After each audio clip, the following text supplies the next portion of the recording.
كدير السلام عليكم. وعليكم السلام ورحمة الله وبركاته. أنت إيه نجد أمتى يستر ألت يستر قدرت من أمة ورموتي فرقة قبجت تدبرس. أني كدير جدما كقواناتي أرسل تانا دابات تدلده أشمت قدرده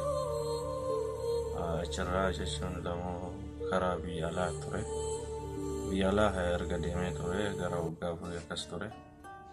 waggaa afur booda osoo akkasitti akka nama tokko dalagataatiin turetti na dhukkubee ture dhukkuba kaleetiin qabame jechaadha osoo dalagataa jiru Saudi Arabiyaa ture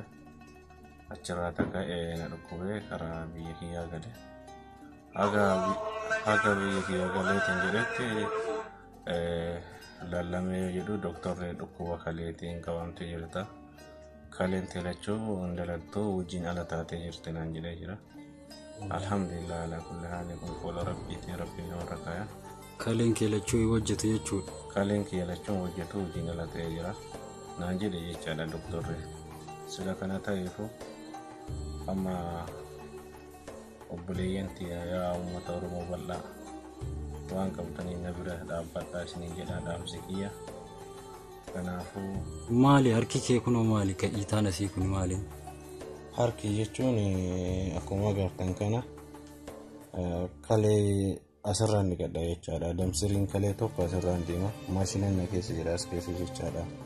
asirraan maashina dhiqadha jechaadha yaa oboleeyyanti yaa isin malee nama biraan qabu rabbii gaditti na bira dhaabbadhaa waan qabtanii isinin jedha kanaafu ammaan tanatti yoo danda'eetiin jedhe kara biyya hindii deemee jijjiirachuu barbaada maallaqa gara miliyoona tokko ashanii na gaafatanii jijjiirraa nama sii kennu argatteeti obboleettiin tiyya amma sii kennanaan jettee jirti